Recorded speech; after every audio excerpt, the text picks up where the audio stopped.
Welcome to Fiery Discourse, your podcast and media featuring dragonesses, female dinosaurs, and other similar saurians and scalies.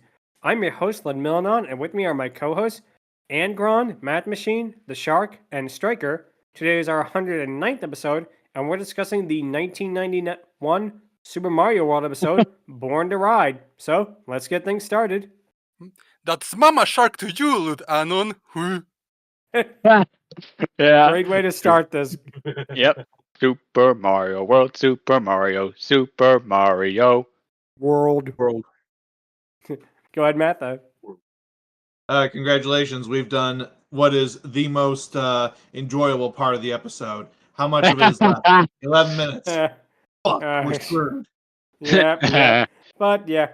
So, of course, Super Mario World, the video game, was a huge success, both critically and commercially, and it's easy to see why, because it still holds up. It still is a great game all these years later. Yep. But, as with most popular video games and popular other things, it got a cartoon based in it to basically piggyback on the success of it, as well as kind of serving as a quasi-sequel to the Super Mario Bros. Super Show and the Adventures of Super Mario Bros. 3. However, this, unfortunately, is the weakest of the Deke Mario cartoons by far, with terrible animation, boring plots, and really annoying musical numbers. So, yeah, we're not in for a good time here, people.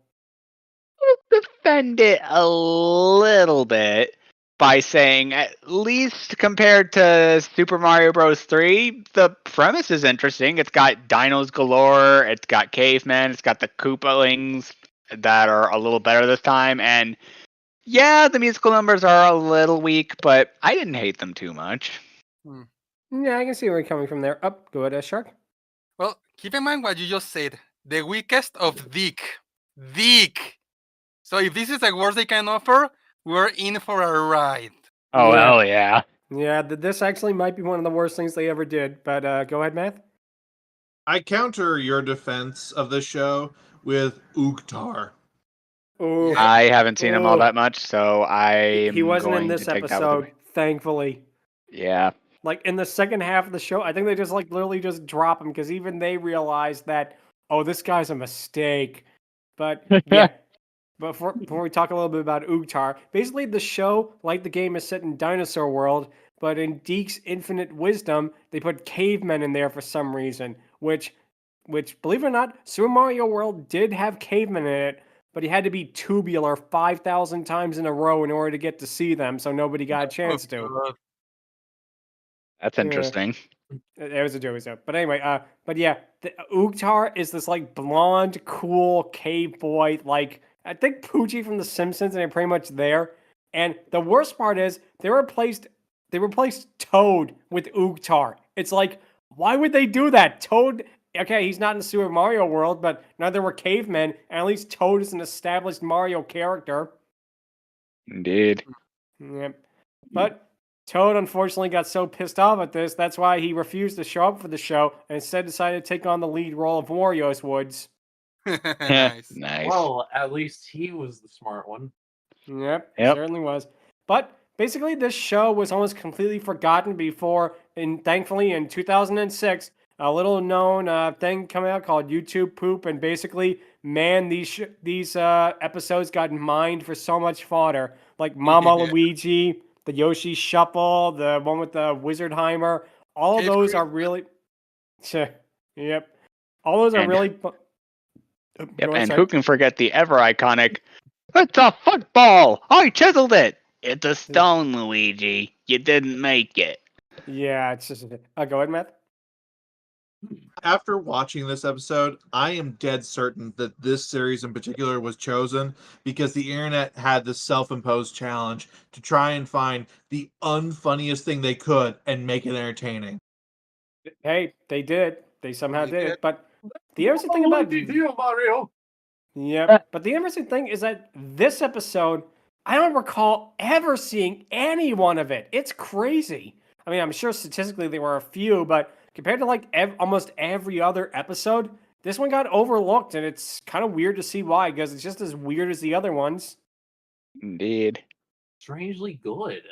Yeah, basically, but of course, the show itself begins with the theme song, which is, of course, the best animated part in its show, but it still has a lot of animation errors in it. And if we mentioned every single animation error of this podcast, we'd be here for hours and hours on end.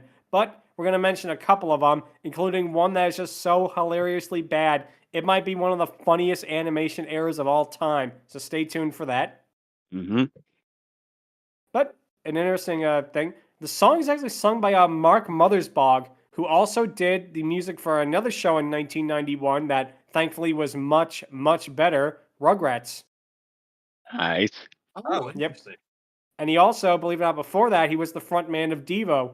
So kind of an interesting progression going from Devo to doing Nickelodeon, but there you go.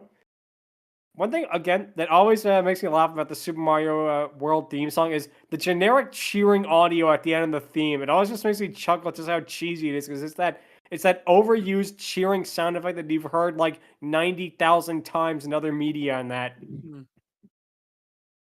Mm. Yep. But the show itself begins with... Oh, go ahead, Chuck. I mean, if they were already short on budget for the animation, as we are going to discuss, they clearly didn't have much to make sound effects, so they have to pick whatever stock they could find. Yep. Like that is- stuff from the game.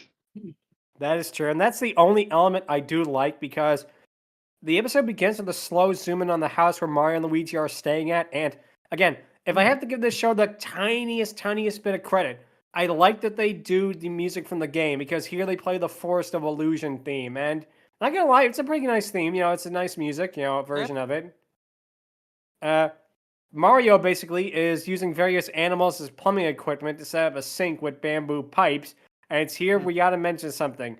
Mario is in a prehistoric area using animals as equipment. He truly has become granddad. Oh my god. He's Yep. up. Yep, he has truly become one with the Flintstone way. Yep. Flintstones, granddad. Yeah. Classic. Man! Classic. But yeah. Classic. But yeah, one interesting thing is that this show got the entire voice cast from the Super Mario Brothers 3 show to basically reprise their roles, and they do a decent enough job for what they're given, I guess. Oh, go ahead, Matt. I'm upset that in this entire episode we never heard a "it's a living" joke. Yeah. Nice. That would have required them to animate the animals' mouths, which were not going to happen. yeah. Yep, we already animated the characters. What more do you want from us? Exactly. But what happens next is that Luigi tells Mario he did a nice job. As Mario jokes he learned about it from watching This Old Castle on TV, which, okay, sure, whatever. Luigi I says feel like that that's referencing something, but I do not know what. Yep. But Luigi says that if this works, they can install a shower, but Princess Toadstool, because keep in mind she wasn't Princess Peach yet, at least in the United States, and that she arrives and basically tells him to work on the sink first. Mario replies as a piece of cannoli, then he turns on the faucet but no water comes out. Mario basically hits the sink to wonder what's going on, as the pair go outside to see Yoshi is busy eating the bamboo pipes. Now it's here where a couple of interesting things happen, because number one, Yoshi's voice actor would later voice another Nintendo sidekick, as he voiced none other than Diddy Kong in the Donkey Kong Country show. Banana Lemma! Yep. It's going, Diddy! Yep. This show could be redeemed if only Mario sang with Donkey Kong's singing voice. Yep. Nice. Like if they just had random musical numbers where Mario has a disturbingly good singing voice. I think that could actually save this show. Go ahead, Chuck. Yeah, good. Especially considering something that happens later in this episode regarding Yeah. music. Oh, yes, we will get there. We definitely will get there. But Mario basically yells at Yoshi, asking if he has to eat everything. Yoshi says that he left some for Mario and Luigi, as Luigi basically tells him it's not food, it's plumbing. Yoshi whines that he's hungry and that the bamboo tastes good, but Mario and Luigi basically yell at him that all their work was for nothing and to stay out of their way while they're working. But Mario and Luigi, you guys should really be nicer to Yoshi. He had to save you from Kamek and the Toadies and baby Bowser and that. You should be a little nicer to the guy who literally saved you when you were babies. I don't think I know about second breakfast, Pippin. Yeah. But, of course, this is before Yoshi's Island, so it makes it even funnier in a way. But Yoshi says that he's going to run away and he doesn't need the Mario Brothers. He eats a wiggler on the way out, but it's a red wiggler, which I guess means somebody did something to piss it off, like being in this cartoon. Haha. Nice. My Go ahead, guess is Chuck. that the very few times Wigglers appear in the show, they are always in the red angry. I guess they did it so they are like enemies or bad guys by default, because in the games you actually have to aggravate it for them to attack you. Yeah, exactly. Like if you Indeed. like you can actually like leap over them. They're usually in their yellow form with a little flower on top, and they're harmless for the most part. I mean, they'll hit you if you run right into them, but still. Oh, go ahead, Matt. By this point, Yoshi has spoken enough that we can see that he does that young kid trope of referring to himself by his own name. Uh, Yoshi thinks this is a bad idea, that kind of idea. Here's Yeah. the problem. They keep flipping between him going Yoshi says or Yoshi does, and then I think and I do every other time. And it's really weird because normally you just pick one or the other, not do both at once. Wow, they couldn't even be consistent with that. Wow. But a group Could be of worse. yeah, I suppose. But a group of motorbikes surround Yoshi as he says he might need the Mario Brothers after all. And it turns out these are the Dino Riders that consists of Duke, who in a touch that is a little clever, he looks like the Rex enemy from the game but green. So I mean, hey, they actually played the game for 5 minutes. At least there's that. There's Rockman, who is the largest of the three, and despite his name, we do not know if Dr. Light built him or not. Yep, Hey, go maybe ahead. they were supposed to be blue like Rex, but they got the same TV as the Captain and crew, and the Rex enemy got green, and they made it green. Huh, that very well could be, because that's what happened with infamously with Mega Man in the Captain N cartoon. The television they had to basically record the game footage was broken. So Mega Man looked green, despite the fact that anyone with a pair of eyeballs can tell you Mega Man was blue. Crazy. I'm gonna run you over with my mega bike. Ugh. Not looking Yeah. forward to when we cover Captain N on the podcast, believe me. But go ahead, Angron. I'm not gonna hate it too much. Anyways. Yeah. Oh, Also, Stryker. fortunately Sorry. for Yoshi, these weren't the mild ones. Oh, yeah. Sure. That would have been a much better episode than this one. Much Hey, better. I heard you like the mad ones. And of course, there is Lulu, who's the only female member. Now, there's a couple of things that's interesting with her. Number one, she looks more like an actual lizard than the other two, which look like, well, again, Duke is basically, again, Rex from the games. Rockman is basically an Anthro T-Rex type of guy. And again, she looks more like a gecko or like some kind of lizard compared to the other two. And of course, she has red lipstick because girl. And number two, she is voiced by Paulina Gillis, which, if you haven't heard of that name, don't be surprised, because that was a stage name that her actual voice actress is using, which is none other than Tabitha St. Germain. Nice. Yep. Who, of course, is best known for being Rarity in Friendship is Magic, but also voiced Wendy Cooper around this time for Deke. So she voices Wendy in both this and the Super Mario Brothers 3 show, and she still does the voice at fan conventions, and it's funny. Yeah. Yep. Yeah. Go ahead, Math. I have to wonder how much she had to pay therapists after working with Deke. Yeah, Not too much, probably. I can only imagine. Go ahead, Chuck. Yeah, so I wasted opportunity because at no point in the episode she says, "This is as far as you go." Yeah. Nice. Well, that was 2 previous games ago, but it's all right. Oh, go ahead. Yeah, Birdo, she is not, but she definitely is definitely got the sass like her for the most part. Yep. And like Yoshi, all of the Dino Riders speak in the third person with broken grammar because I guess dinosaurs stupid, kind of thing. But it, in a way, I guess it annoys me a little more than Yoshi because Yoshi's supposed to be young, but I guess it doesn't make too much of an issue. Yeah, thankfully, Lucy or whatever her name was, Lulu. Lulu is the outlier of this, since like it's at least cute when she does it for the most part. Yep. But basically, Duke and Rockman wonder what's going on as Lulu says that Yoshi's cute, asks if she likes his motorbike and wants to be here, and this literal quote, main man. To which I have to say, Birdo is really not going to be happy about this. If she could get out of Subcon, she would not be a happy girl. Yep.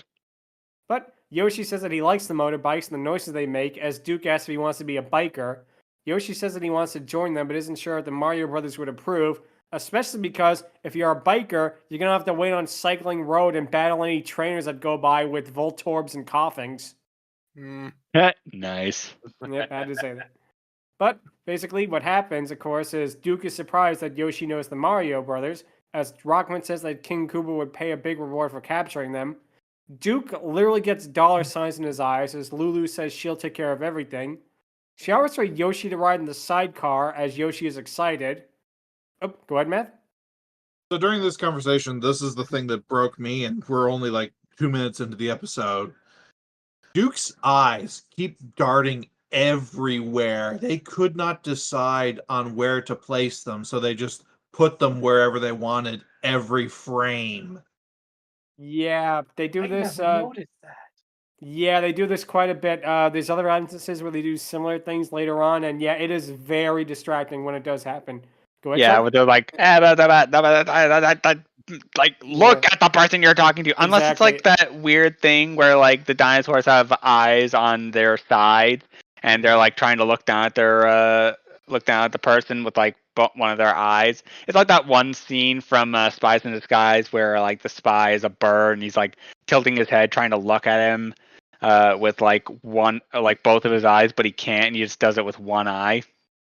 Yep, I see it. So, Shark, you were saying? Yeah, it's kind of like, obviously this wasn't the case, but it basically looks like a chameleon-like thing where they constantly shifting their eyes in many sides. Yep. Definitely is something else.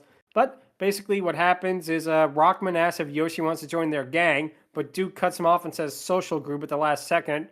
Lulu says that Yoshi has to take part in their initiation, to which, sadly, his initiation is not catching a jellyfish, 2 jellyfish, 20 jellyfish, having them lick his cheeks and all that, and etc. Even though that would also be hilarious and make this worth watching.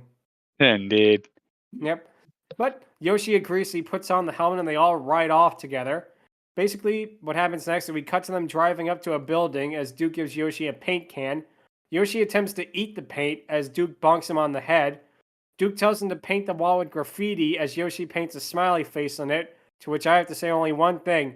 Wow, Yoshi, you really have to get better at Mario Paint than that. Can you see what some of the other people have done with it? I mean, to be fair, there is graffiti of like smiley face somewhere in the world. Like, I don't specifically know if there's graffiti of like people doing smiley face, but good friggin' lordy, is it more common than you'd think? So props to Yoshi for doing that in the Stone Age. I guess mostly. so. But Rockman calls Yoshi a wimp as Lulu remarks that, and this is a direct quote, Yoshi no wimp, Yoshi mega wimp, which Yoshi is wimp. Yoshi is a mega wimp, but Rockman is not Mega Man, so unfortunately. But the group then go to another house as Duke gives Yoshi a bob-omb, and it's one shot here that's just so quick you don't notice it, but when you pause it, it's so weird. The bob-omb, when it's like a close-up on it in Yoshi's hand, it looks so depressed. Like, it literally looks like so dejected and sad, and it's like, this has got to be the saddest looking bob-omb ever. I mean, yeah, Bobby from Origami King, you know. Better thing than this little guy. I have crippling depression, or my favorite of the lines, my main goal is to not blow up. It's just to be bad. Nice. Shark, you were saying? The Bob knew what was coming next and was not looking forward to it. Yeah. Definitely. Math? Between this bob-omb and the nihilistic Luma from the Mario movie, what is it with these minor characters and being like very depressed and sad and all that? Or at the very least sadistic. Or at least melancholy. Yep. Stryker, you were saying? Oh, I don't know why. I just thought while I was watching the episode, I could only think it was asking for death. Yeah. Well, it gets it, even though Yoshi plans on eating it, which would not give it death, because of course in the game when Yoshi eats a bob-omb, it doesn't explode for some reason. But basically, Rockman tells him to throw it. Yoshi is shocked by this, so Lulu tells him to do it and throws it in an open window. It turns out that this bomb was actually a stink bomb, and fortunately for the cavemen of Dinosaur World, it was not Eddie's El Mondo stink bomb with Yeah. Ed's sock.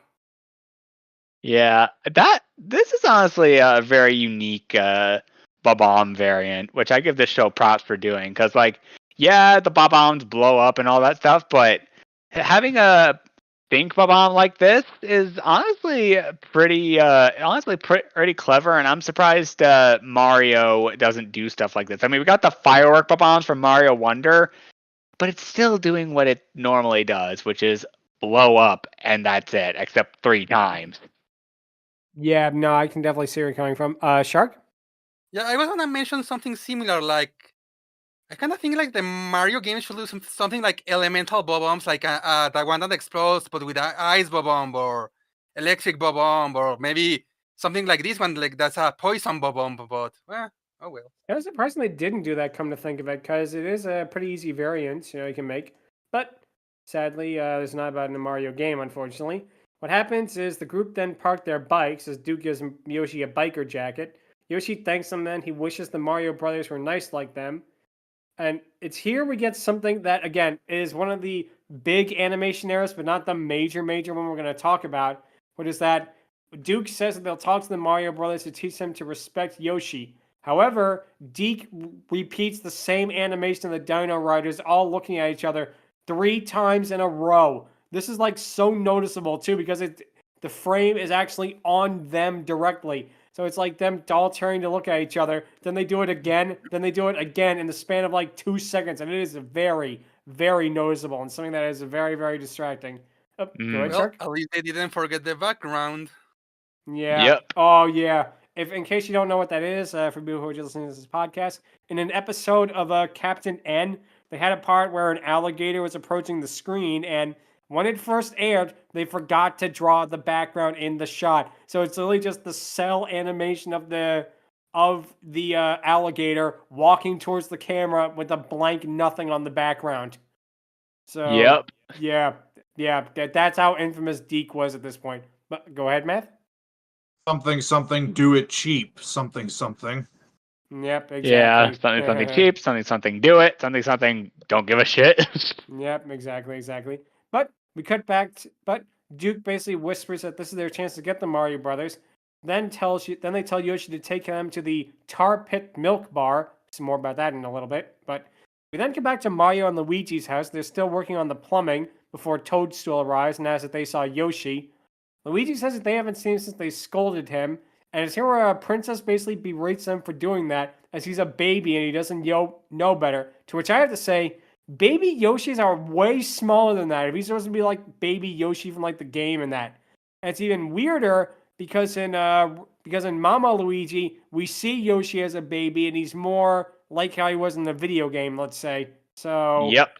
definitely a weird bit of continuity there. But that's not the main focus what we're talking about in this sequence, because it is here where we get a very infamous and hilarious animation error. Oh boy. It's so simple, yet so wrong at the same time. Mario and Luigi are basically supposed to be standing in the doorway as they talk to Princess Toadstool. However, because something with the animation was off, maybe with the cell placement of that, they are literally standing on the wall. Like they're supposed to be in the middle of the doorway, in the center of it. They are literally standing and looking in the wall. This has got to be one of the all-time worst animation errors I've seen from Deke that wasn't Sonic Underground, because everything with that was so bad. But I guess this can prove just one thing. The Mario Brothers must have beat Link to something. They were the first Nintendo characters that could literally go inside of a wall, not him. Yeah. Also, first time I saw this, I thought it was like Mario and Luigi standing on like the curvature of like a house that was like inverted, and the walls were curving inward, making it look like a sort of weird design. But I mean, I guess that's what it is, but it could very well just be that the animation error, like you said. Yeah, I definitely see that. Shark, you were saying? Yeah. Also, in the very same shot, there's another animation error with Luigi. Oh Go boy. ahead. Yeah. When Mario's talking with Peach, Luigi was supposed to walk from the right side of the room to the left. But apparently they forgot to add the walking animation cell. So Luigi literally teleports from one side to the other side in one frame. Wow. Okay, I did not notice that. Wow. You That teleported. is yeah, Yep. and it's not the last time we're gonna see missing frames in this show. Let's do it that way. Teleporter going up. But basically, Mario and Luigi say that Yoshi will forget all about their scolding, and he's a tough because he is, and this is a direct quote, a tough little guy. But then Yoshi shows up with his biker jacket and sunglasses, to which I would say one thing: oh hey, he's cosplaying as Boshi. That's nice. Nice. Nice. Yep. But Mario mentions that Yoshi is wearing a cute costume, as Yoshi says that it's not a costume, but he joined the Dino Riders. The Mario Brothers and Princess Toadstool are surprised, telling Yoshi that he joined a gang. Yoshi then tells him that the Dino Riders are a social group. But then, of course, we get another bit of weird animation because Mario, Luigi, and Princess Toadstool do the same turning to look at each other animation 4 times in a row. And literally, it is in the span of like 2 seconds. And what it was with this scene is that they thought, oh, the audience is going to be focusing on Yoshi talking, so they won't notice it. But again, it's very, very noticeable. I mean, to be fair, it kind of worked with me because, like, yeah, I saw it, but I was just like zoning out because, to be honest, it was all just a Mario cartoon, and Mario cartoons have a sort of thing where I could just watch and be like, okay. Yeah, I can definitely see it. But man, like I say, this is another show that really, really just shows how little Deke cared at this point. And there's more to come. So that'll be Yep. even more fun. But Oh, yeah. what happens next is that Toadstool sarcastically says he'll forget all about the scolding, huh? Then she tries telling Yoshi that the Dino Riders are, quote, a bunch of juvenile delinquents, to which I have to say, they're that young? Really? I thought they were supposed to be like in their adults or something like that, not like teenagers, but again, I guess Deke was being Deke at this point. Yep. But Yoshi basically says they're all friends, that they want to go talk with Mario and Luigi. Toadstool whispers to them that they should go with him to try and straighten out the mess. And so here we get another really bizarre moment that, again, is just blink and you miss it weird. We cut to the milk bar, which has some kind of logo of some really surreal looking purple cow-like creature on it. This thing looks like a mix between a cow and a kangaroo, and it just looks bizarre. Like, I don't know what they were thinking with this design of that. I mean, let's say it this way. I guess Moo Moo Meadows is a far way away for them just to base it on that. Yeah, also, it looking anthro and like that honestly makes me think, wow, these dinosaurs definitely had their interest. Not like this. This thing, if this thing is a waifu, I don't want to know about it, okay? I mean, yeah. It's a very weird design, let's say it that way. But basically what happens is Yoshi tells the Marios to go in by themselves and he'll wait. Luigi is worried about sticking out like sore thumbs, but Mario tells him to keep his cool and he'll blend right in. Oh, go ahead, Shark. Yeah. He should order a milk on a dirty glass. he Classic. needs some milk. Yeah, see, now that's from a good Mario cartoon. Heh. Yeah, yep. But what happens basically next, of course, is that the lights go out as we see sharp fangs. Then it turns on to reveal the Dino Riders all lunging at the Mario Brothers. They approach Mario and Luigi as Mario says, "Maybe we won't." Before we then cut back to Yoshi, who's pacing back and forth outside as he's wondering what's taking so long and goes to investigate. Mario and Luigi are pinned on coat hangers as Mario says, "We love to hang out with you dino dudes, we have to get back to plumbing." To which I can only say this, to paraphrase Patrick Star. Boo! Yep. But Could be worse. Yep. Rockman threatens to eat Mario and Luigi, but Duke tells him that he won't eat them, but he'll sell them to King Koopa for lots of coins. And it's here we get another part with a frame droppage, because when Rockman turns to look at Duke, it literally is done with like some missing frames. So it's like he's standing like facing forward, and then 2 frames later, his head is turned towards Duke, like without any sort of natural progression. And again, it looks so weird. Yep, that's Deke for you. Yep. think we've pretty much covered that a lot. But basically, Yes. Duke then calls Yoshi a big dope and that he's now helping the Dino Riders cash in. Yoshi hears this and is shocked as Mario says how they took advantage of Yoshi. Lulu walks up to them and says Dino Riders eat Yoshi Wimps for breakfast, plumbers for dessert while scratching his chin. And again, Tabitha St. Germain, she honestly is probably giving the best performance in this episode. Mm-hmm. Yeah. In terms of like She's- her having being like a voice actress and that, she is literally doing the best she can with this material. And I'm not gonna lie, it kind of makes it a little more tolerable than it would be if, for example, someone else did the voice. So gotta give her credit for that at least. Yep. Yep. Yeah, she But- could have just reused her Wendy voice, which was more high pitched than Yeah, definitely. Yeah, no, that would have made this episode a lot less intolerable because we're gonna get some annoying vocals in a little bit. But for now, what happens is Yoshi gets upset about being lied and taken advantage of, then goes to get things right.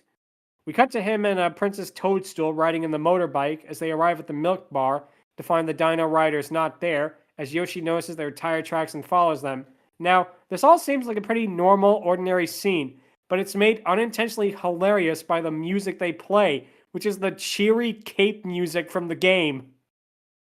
You know, the da da da da da da da da da da da that Yep. game. Hopefully Nintendo doesn't copyright Like this. donut as a planes cappella. and a bunch of other stuff. Yep. But no, it is so unintentionally funny because this would be a serious scene and they're playing like the jolly cape music. Mhm. Yep. Go ahead, Shirk. I guess they even pick their songs randomly, like, oh, let's add a song from the game. Okay, it's a dangerous scene. No, we have no time. Just grab the Overworld theme, not a boss theme or something like that. Yeah. And again, and they could because they use the game. They use the game soundtrack all the time. They could have easily done it here, but still very, very strange. But what happens? We then cut to the Dino Riders at a lava pit eating as Mario asks for some of the food. Duke takes a bowl from Rockman and foists it onto Mario, telling him it's his last meal. It turns out to be brown sludge, that is, and this is what they say, Goomba quiche. I Which wonder what Goomba tastes like. I was just about to say they should have given it to the talking flower. Then you could finally know what Goomba tastes like. I know, right? Yeah. Well, thankfully, I don't want to see how Deke would have ruined his design because yeah, they would have made I him. can imagine some things. They would have given him like creepy teeth or like no, they would have ruined him. That They thank would- goodness Yeah, talking they're flower creepy. did not exist. Look at what they did with the Nipper plant. Mm.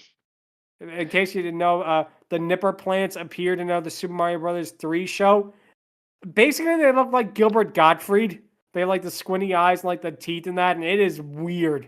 So yeah, thank Not goodness that talking flower bad. isn't Like, there. yeah, I do not want to see them do shit to the talking flower, but the nippers weren't too bad. You Yeah, I sure could about see. that?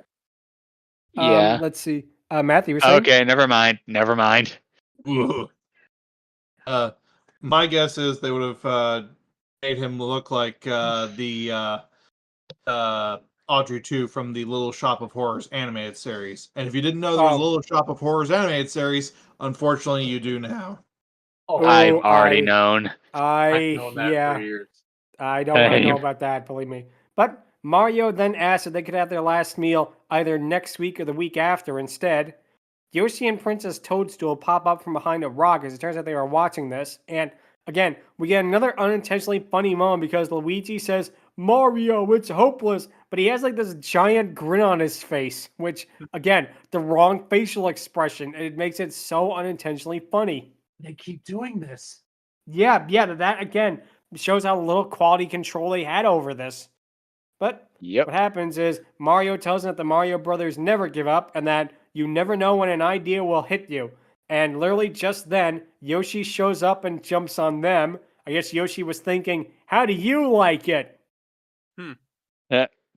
But Duke notes that Yoshi Wimp is back as Yoshi eats the ropes and the bowls the Dino Riders throw at them.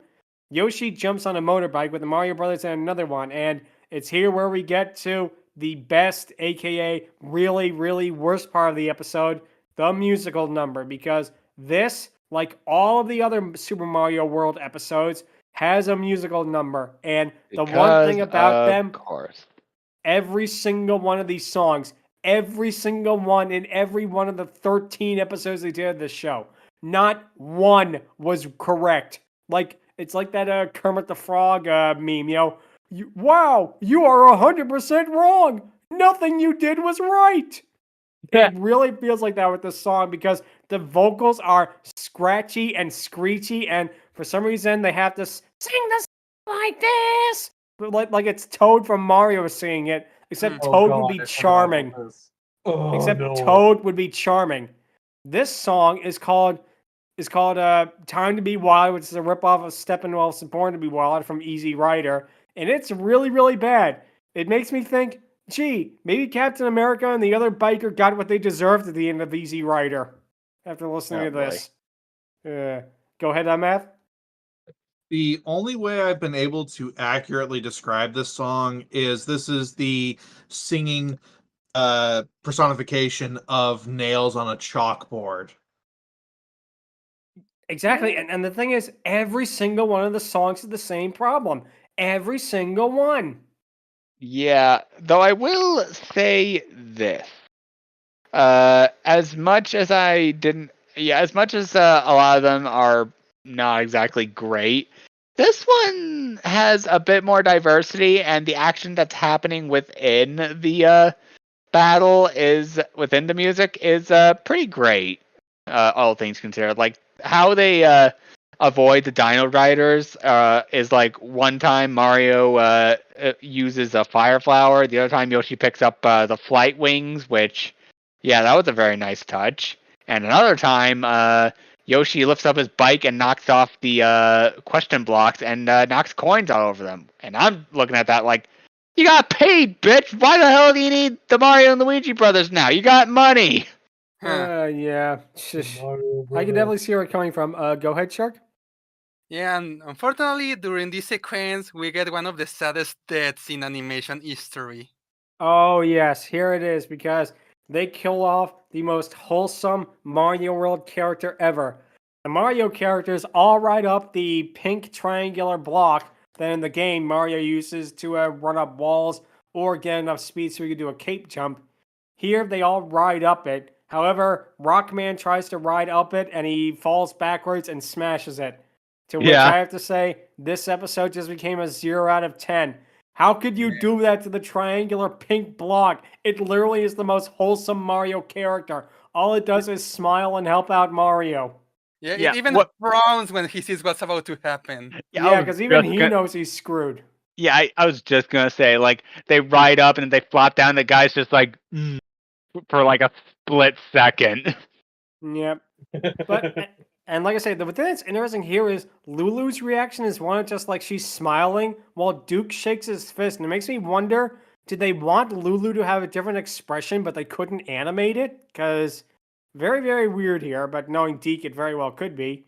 As Angron just said, Yoshi uses a pair of Yoshi wings. Unfortunately, this is not accurate at all because if he was to use the Yoshi wings, everyone knows he'd go to the bonus area where he can collect coins for a 1-up. Duh. But yeah, Mario uses a fire flower to ward off the bikers. Rockman is knocked into lava, and again, another missed opportunity here. He does not become dry Rockman. Ah. Yeah, had to say it. But Yoshi's wings fade while he's being chased by Duke and Lulu. I do like one little funny touch, at least intentionally funny. The only little bit of humor that I got was Lulu basically blissfully polishing her nails while basically being ignorant that they're in a biker chase. And again, that's a joke that could land in a show that had actual like development or talent or animation skill instead of just this thing, which was really just, oh, we got to do another Mario cartoon. Yeah, get it done by tomorrow and by Friday. What's the big deal? You know? Again, it's something that could work, but here it just doesn't. Yeah. The bike chase basically ends with Duke crashing into a cactus, which I have to point out is an ordinary, normal desert cactus. They couldn't even do the bare minimum and make it pokey. Like again, that's like so easy. You literally are basing it on the Mario World game. There's a cactus enemy in it, you know? You can't even do that basic research. Even even for 1991, I think you could have. Like, just look at the game manual at least. Yeah, just even when they do, they really don't. Yep. But basically, what happens is that Duke and Lulu crash into a wall of question blocks, basically cause a bunch of coins to spawn in that. Mario and Luigi basically go into a warp pipe while Yoshi is conflicted, mostly because he still wants the motorbike for some reason. Toadstool says it won't fit in the warp pipe, despite the warp pipe being very large, definitely large enough to fit a motorbike in there, because again, animation error here. Basically, she mentions that it belongs to the Dino Riders, and basically jokes that Yoshi can only have it if he wants to be part of their gang. The Yoshi, of course, disagrees with this and goes down the pipe. We then cut to the Dino Riders all staring down it, as and probably the only other moment that got a light smirk out of me, not even a chuckle, like a light smirk, is that Duke and Rockman are lamenting at their reward and their food is gone respectfully. But Lulu is only concerned about her fingernail polish, which, again, a cute joke. It was like a seed of a joke that could have worked. But again, it doesn't because, Deke. That's all we gotta say here, folks. Go ahead, Chuck. Yep. Yeah, I was gonna say, Peach. Well, Toad Sword. If you can make it past doors as an elephant, that bike can easily enter that pipe. I Easily, agree. easily, yeah. Oh God, thank God they didn't do the elephant fruit. I don't know what horrors we would have gotten with Deke's version of the elephant fruit. Yeah, I Ugh. agree. That would not have ended well. But anyway, Matt? So Yoshi's design in this episode has been relatively what you would expect from a Yoshi character, and then for the majority of the episode, he's wearing a biker jacket and all that. And at this point, when he's going down the pipe, he takes off the biker jacket. So once again, this is a case of they acknowledge clothes, they just choose not to wear it. So say it with me, folks. Good grief, he's naked. Naked. Exactly. Oh, that's great. That is great right there. Wow. Yep. But basically, what happens, of course, is that we cut back to Mario and Luigi working on the sink again, as Luigi says it's finished. Yoshi arrives, eating a stalk as bamboo, as Mario basically gets upset, moaning, "Oh, not again!" But it turns out, no. yep, Yoshi was only playing a joke on them because it turns out that the sink was working all the time, and Yoshi was just eating some random bamboo stalk. To which I have to say, Yoshi, just a prank, bro. It's Why just you a gotta prank, be bro. mad? Yeah, It's just a But- game. Why you have Yep. to be mad? Why yeah. you bully But- me? Yep. But the episode basically ends with just Yoshi laughing at his hilarious prank, quote unquote.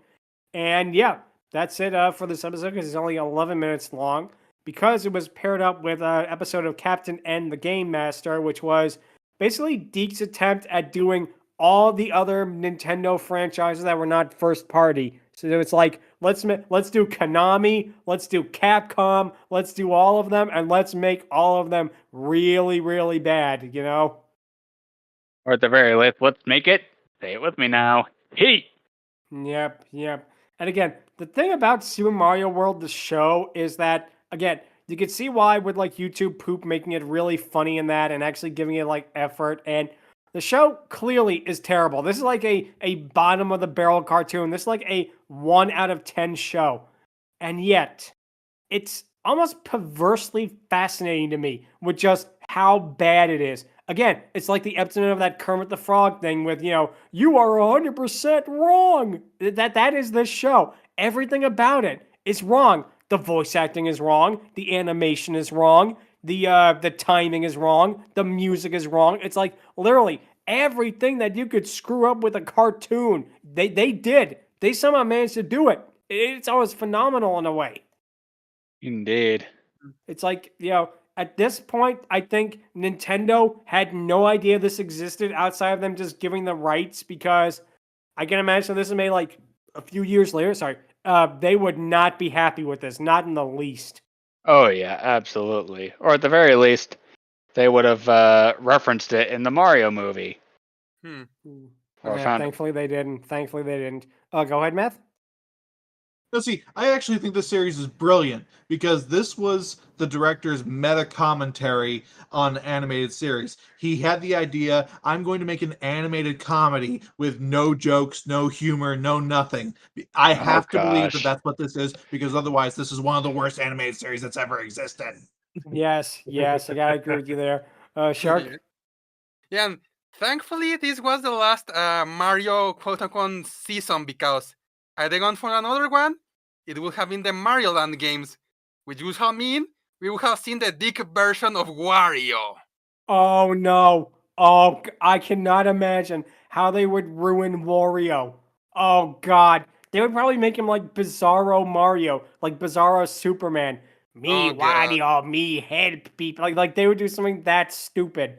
And I just cannot picture them doing Wario. Thank goodness. And The closest thing we get to that sort of thing is like this one person who like doesn't have the mustache, but he looks eerily like Wario. And this was before Wario got this is in even the Super Show, released. believe it or not. Yeah, the episode Yeah. Plumber's Academy. There is a background character who really looks like Wario. He has the exact same color scheme, and it is like bizarre.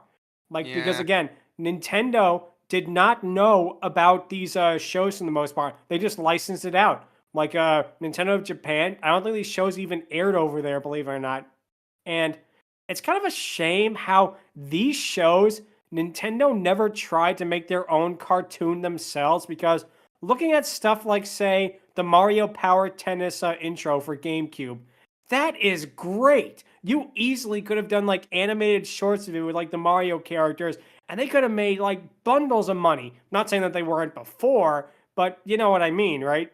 Yeah, I get it. Definitely. It would have made Yeah. more money. Yeah. You want And more again, money, Nintendo? Oh, I want more money. Then here you fucking go.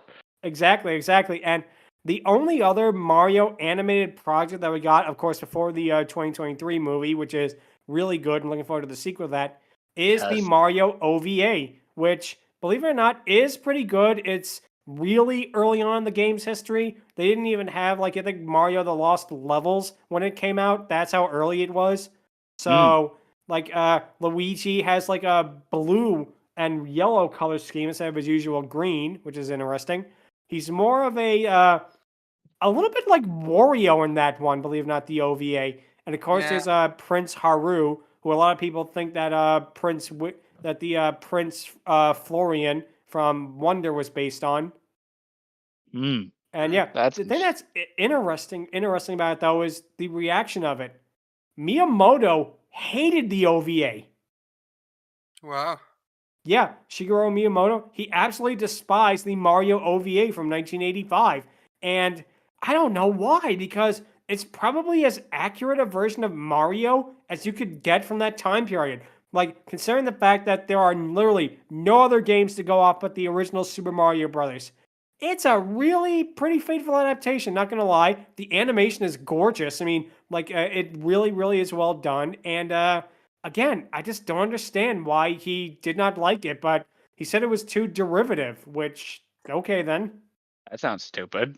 Yeah. Yep, definitely an interesting thing here. But now it is time for the question of the week, which is what is your favorite Mario memory or Mario moment, basically? Which, of course, I'll go first. And Mario, for me, was probably the first video game, like, character I remember. I probably had games before this of other, like, franchise or things like that, but the first character I think I actually played and I remember, like, actually enjoying in that was Mario. And believe it or not, I think my first games might have been the spin-off games, come to think of it. Like Mario Golf and Mario Tennis on the Game Boy Color. I remember playing that a lot on the way to school and back home as a kid. I definitely remember that. And of course, later on, I would get a GameCube and like with Melee and stuff like that and the Mario parties. And I think the first mainline Mario game I played, I think was Sunshine. And that's a game that really it Ooh, used to get okay. a lot of flack, but now I think it's finally getting its due, and I'm glad to see that because it's a lot of fun. It's one of those games that has just such a great vibe to it, you know? Yep. It has so many That like fun moments, like with the Pianta's reaction. It has like hilarious stuff, like of course Toad's words, yeah, blah blah blah blah blah reaction And when of you course, spray him. Yep, Or Mario loves McCookster. seafood. yep, and succulent seafood, and then Mario's face.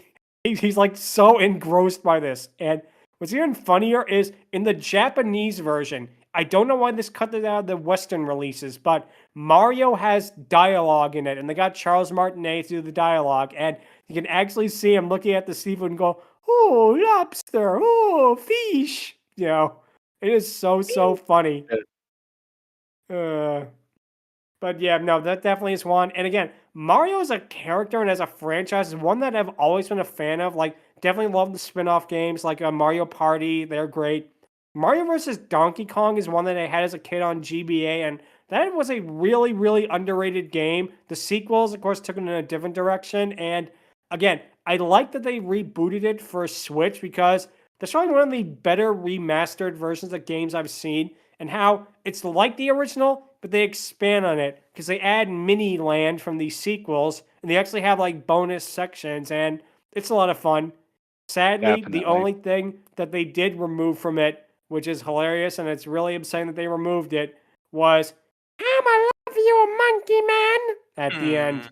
Yeah. 0 out of 10. Could have kept that, but they didn't.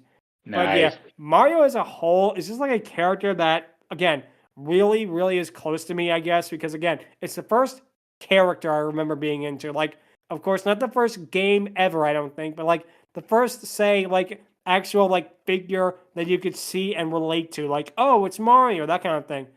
I had Sonic as a kid, like the Sonic Advance trilogy and that, but I don't know, I never really got into it the way I got into Mario, which I don't know, guess is just my thing, but that's definitely it. And never saw any of the Mario cartoons growing up. I only saw the 93 movie on TV once and was like, what is this, even as a kid? But it still is pretty Yeah. creative. And yeah, the Mario movie from 2023 is probably the best Mario movie that you could ask for, especially nowadays with like how it's done in that. I think like because Nintendo basically kept Illumination on such a short leash, they did a pretty good job. They did a really good job with it. And looking forward to the sequel. And Nintendo World is great, and I wish it would come to Europe because that is just phenomenal what it looks like. Definitely. Oh yeah, Yeah. absolutely. Yep. But I probably rambled on a little too long there. Sorry about that. But yeah, that's All going to be good. it for my favorite Mario memories as a whole on that. Angron, what would yours be? Mine would honestly have to be that's honestly a tough one because, full honesty, Mario wasn't that heavily in my childhood. Like the most you could get was like games like Mario Galaxy, which was amazing. Every time I played it, it would be at my Mima's house, and eventually, I got the sequel, Mario Galaxy 2, that was also fun, and like, just there were so many experiences on Mario Galaxy that it was honestly very amazing. And like, there's also there's this one memory I remember actually of like playing one of the N64 Mario Party games. I never completed a board because I was just there for like some sort of thing where like my mom was like meeting up with like a bunch of people from like church or whatever. But yeah, from that point on, but yeah, I remember that. And another good memory that's a little more recent is the Mario movie, which again, worth your time, and B, Mario Wonder, easily the best 2D Mario experience, period. I definitely enjoyed it a lot for a lot of reasons, Elephant Beach being one of them. But yeah, just the style, the creativity that it's got, like how everything just flows together. Like there's not a whole lot of there's not too much substance, but the substance it has makes up for it, and I honestly want to see more of this stuff. Yeah, I can't believe I forgot to say that with you guys, but yeah, Mario Wonder is definitely one of the games that is definitely one of Nintendo's best so far because I think they really allow themselves to just stretch their wings and do whatever they wanted with it. And that's how we got stuff like the wiggly pipes and stuff like the different wonder effects. And of course, the legend that is the talking flower, which is, Yep. again, on paper, you think it wouldn't work because its humor is just like, oh, well, that happened kind of things. But they're just so wholesome and so almost unhinged in a way at times with stuff like, wondering what literally everything tastes like in that. And You know? even slurping a little bit of you when you're in the blob forms. Yep, Good yep. lord. Yep, they do that too. And yeah, again, Mario Wonder really is just such a great, great game. And I really hope with the upcoming Switch 2, which is not a spoiler anymore, thankfully, that we hopefully get like a sequel or like a continuation or at least just use the talking flowers in something else like Mario Kart or Mario Party or something, Yeah, I Yep, definitely want to yep, see but that. that's definitely a great, great choice right there. So let's see. Matt, what would you say is your favorite Mario memories in that? I'm going to be the odd man out here. I was the Sonic kid, as I've mentioned in previous episodes. Growing up, I was not the Mario kid. I feel So that. I always preferred the Sonic series to the Mario series, both games and shows. Uh, and I never really was that into Mario stuff for the mainline purpose. The side games is where I played a lot of. I really like the sports games, the parties, particularly Mario Kart. I really Huh. liked. Uh, some of my favorite memories as a kid are playing Mario Kart 64 for just hours on end over days and days. Just playing it because it was just a fun thing to play. There was no meta progression. There was no goal in mind. There was no trying to do a daily chore. It was just playing a game because it was fun. Weird, huh? Yep, Yeah. definitely something else. Indeed. Yeah, but Yeah, no, there's like also Mario Kart. I really enjoyed Mario Kart. same, Yeah. same.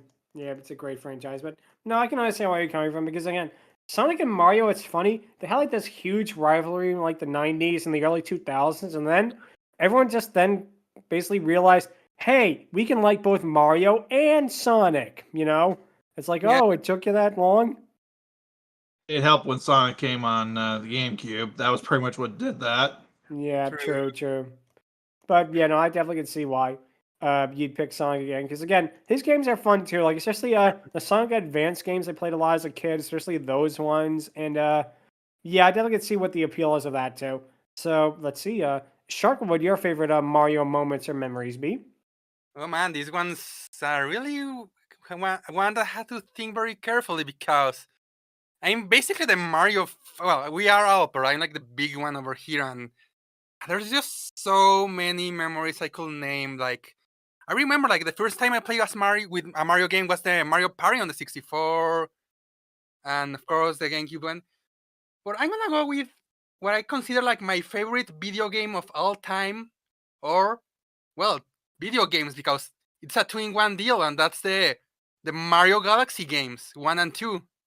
Nice. Ooh, that's a good choice. Yeah, I mean, to this day, these are my favorites. Like even Odyssey is very good, or Odyssey is great, but still, the Galaxy games just have this feeling of grandiose adventure and the music. Oh, the music is so great, so Yes. fantastic.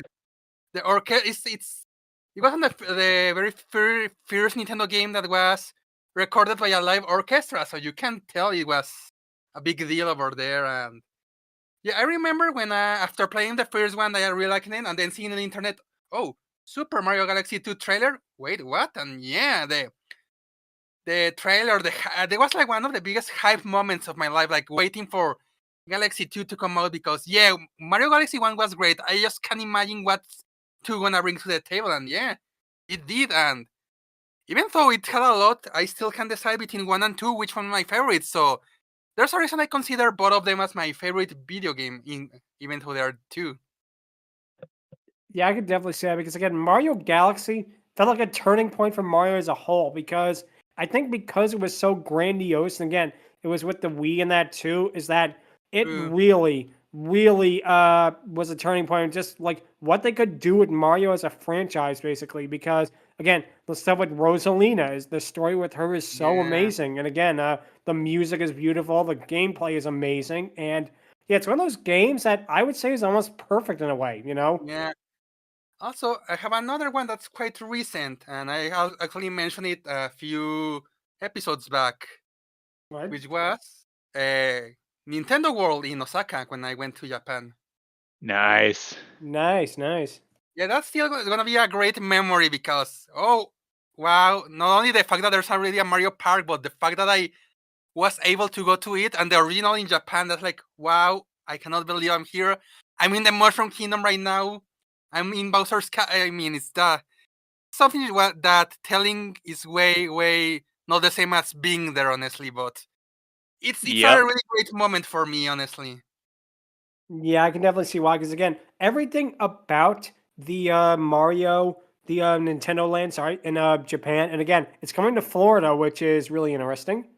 And the one thing I will say is that it is so amazing just how elaborate this is. Like, I think this is like the first time, like since the Harry Potter world thing, that Universal really is kicking into high gear because the amount of detail on this is it really does feel like you're stepping into the game.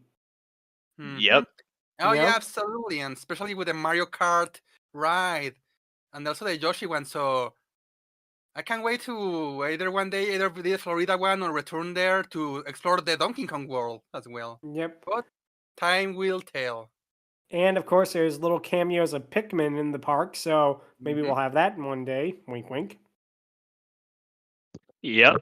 But Yep. yep, those are my memories. The Mario Galaxy games in the game department and Nintendo World in a MISC department. Nice. Definitely a good one. Yep. So, Striker, what would you say is your favorite Mario memories? Okay, this goes deep for me because I actually boy. played a lot of Mario in my childhood, and actually Sonic, to be honest. Go ahead. But since I was oh, hold on. It's okay. It's okay. Take your time. Is Sorry everything all about right? that. Or it's okay. It's okay. Sorry about Continue. that. I accidentally unplugged my headset. It's okay. It's okay. I Continue. see. It's fine, All fine. right. So anyway, when I was a kid, like around 12 years old, my folks were trying to get me a Nintendo Wii. It took them months to find one for me because they Oh. kept selling out of them. And only on my 12th birthday was I able to get one. Ooh, Yeah. okay. Yeah, I'll do it. We stood in line at 6 a.m. at Walmart to get me one, and I was first in line. Ooh, Yeah, okay. Okay. Yeah. Yeah, they could only get like limited stock due to how in demand they were. But like, I was super happy when I finally got one. Um, for my birthday, I had actually Super Mario Galaxy 1, and when I first got it, I was just it was it was it was fun. It was so good. But my favorite Mario memory came from later in life when I finally got a Nintendo Switch and played Super Mario Odyssey. Nice. Awesome. Nice. That final level still gets me. Oh I man, feel that. so Yeah. good. Yeah. Oh, easily, easily. And it was the game that finally brought Pauline to such a huge role to the fact that she is now one of the major Mario characters again. Mm-hmm. Yeah, Yep. Like for years, she wasn't seen since Donkey Kong, and now here she is, playable in Mario Party and Mario Kart and that, and the Mario Sports spin-offs, and who He's knows, everywhere. maybe even Smash. Who knows? yeah. Who knows? Honestly, she Yep. is a spirit in Smash Ultimate, but who knows? They may add her as a character in a later Smash game. Indeed. Yep, definitely have to see. But But yeah, just my favorite memory is like the final, like post final boss of Odyssey. To be honest, it's so good. Yeah, I definitely could see why, because again, Odyssey again feels like another game where they pushed it to the limit, basically, in terms of Push like it what to they the could do with limit. Mario. Basically, yeah. Yeah, of Oh course. yeah, I can confirm absolutely. It was Easily, a great way easily. for Mario to start on the Switch. Yep, and hopefully we'll get a good way for him to start out on the Switch too as well. But now it is time for the patent pending Dragoness Scale, where this week we're going to rank Lulu. And for me, this is going to be hard because, number one, clearly, she is the best part of the episode. No doubt about it. She is easily, for me at least anyway, the only legitimately decent thing about the episode. I don't know if I can say good, but she is probably the best part. With that being said, I don't know because everything surrounding her is so 0 out of 10 level quality. It drags her down. Like, if this was, say, for example, another type of show, easily she could get like just an 8 or 7 out of 10 based on just charm alone. But for me, I'm going to have to go with a 6 out of 10. Again, not because Tabitha St. Germain's voice acting is great. The design is good, but a little unorthodox, and it's still really good. And I don't know, because again, the rest of the show just drags her down. It's like one of those things that I wish she was in something better that could have given her like better animation or maybe like better character or better like writing or something like that. But regardless, 6 out of 10 is definitely the highest anything would get from this show. At least anything that is not Mama Luigi, because Mama Luigi is still hilarious. Yeah. That's But right. anyway, that's gonna be my pick. A 6 out of 10 rather for Lulu. Angron, what would you give her? I'm gonna be the odd man out on that one and give her the 7 out of 10 I think she kind of deserves. Yeah, she's not too great. She's mostly ditzy. She's definitely one of those mean girl biker stereotypes. But yeah, she does have her fun moments. Like, she's just there vibing with everyone else. She's basically the Lenny Loud of the group, if that makes any sense. But to be perfectly honest, that's honestly all she really needs. She's just there vibing. She's doing her own thing. She's with the gang. They respect her enough to at least include her in a bunch of stuff and take her gaffes and gyps seriously. But yeah, again, the show holds her down, even if the charm peaks through a little bit for me. So I'm definitely gonna have to give her a 7 out of 10. Hey, all good, all good. Like I say, definitely. Again, she is easily the best part of the show. She might be one of the best things about the Super Mario World cartoon as a whole. Let's be honest.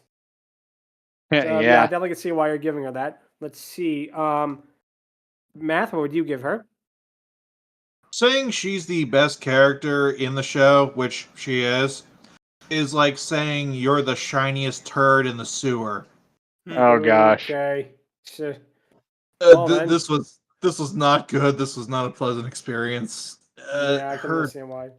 design, because of Deke's limitations, are the best, but it's like okay at best is the problem here. Like, I'm not grading this on a curve. I'm actually grading this as is, not just like, oh, she's the best of this. And it is hard to try and find anything good about this at all. And I'm not even doing the, well, I like Birdo as the love interest better kind of thing. Like, this is just woof in general. And Yeah, I'm not saying I like Birdo better, but I Yeah. like Birdo better. Okay. Yeah, but Math, what's your score? Sorry, I didn't mean to yeah, rush you. so her design is okay, and the voice again is okay. It's by every standard. If this was any other kind of show, this would be average at best, and that's where I land. I'm going with a 5 for this, and I would be at a 6 with you, Lud. I am docking a point for how fucking terrible the song was, and her screeching in it was the worst for me. Wait, whoa, wait. Were the Dino, was that supposed to be the Dino Riders singing it? Because if so, that's even worse. Yes. Whoa. It was both That the was them. dinos and Mario doing the thing. Wow. I mean, I did not realize I was supposed to be that. I thought it was literally supposed to be just off-screen singing, but wow, that is crazy. Yeah. But yeah, I definitely can see why. Because if that's her singing, then yeah, that's gonna dock a point for sure. Because Yeah. wow, shish. But yeah, I definitely can see why. So let's see. Sharp, what would you give Lulu?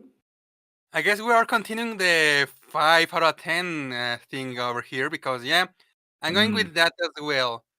It's mostly because, well, yeah, we're talking about a dick cartoon over here, so I will give credit that there is some effort with this character. Like, the design, unlike the other two, which are enemies colored green, they went through the effort to make a completely new design from zero.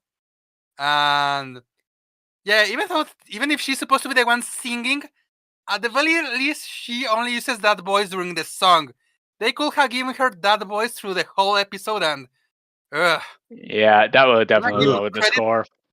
I'm gonna give you credit for not doing that, but still, for the rest, for what we got with the song and all that stuff, and the fact that, well, at the end of the day, this is Dick Super Mario World, I can't see anything higher than a 5 for her. Wow. Yep, I definitely can see where we're coming from there. Because yeah, sheesh. Let's Mhm. see. Stryker, what would you give her?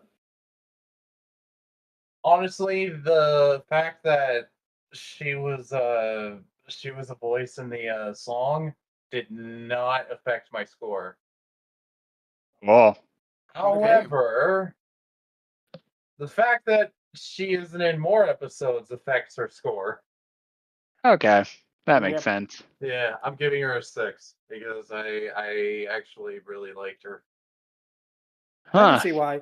But like I said, yeah, I don't think she would be in too many episodes because I think this is like one of the last episodes of Super Mario World. It was this, the one with the school, and then Mama Luigi. So yeah, that's why I think by the end of it they realized, oh, Uktar was a mistake, and they very much just wrote him out because of that.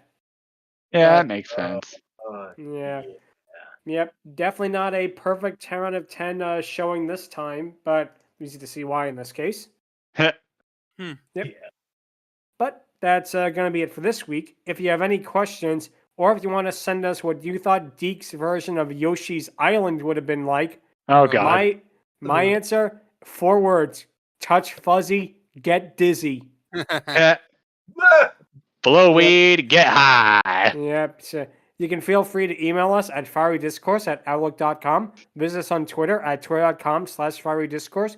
Be sure to subscribe to the Fiery Discourse YouTube channel and hit the bell icon and subscribe to the playlist. Any and all comments and assistance are appreciated. Also, one of our co-hosts, Lucky Evie, is looking to move to a group home in the UK. There'll be a GoFundMe link in the description. Any help for that will be appreciated.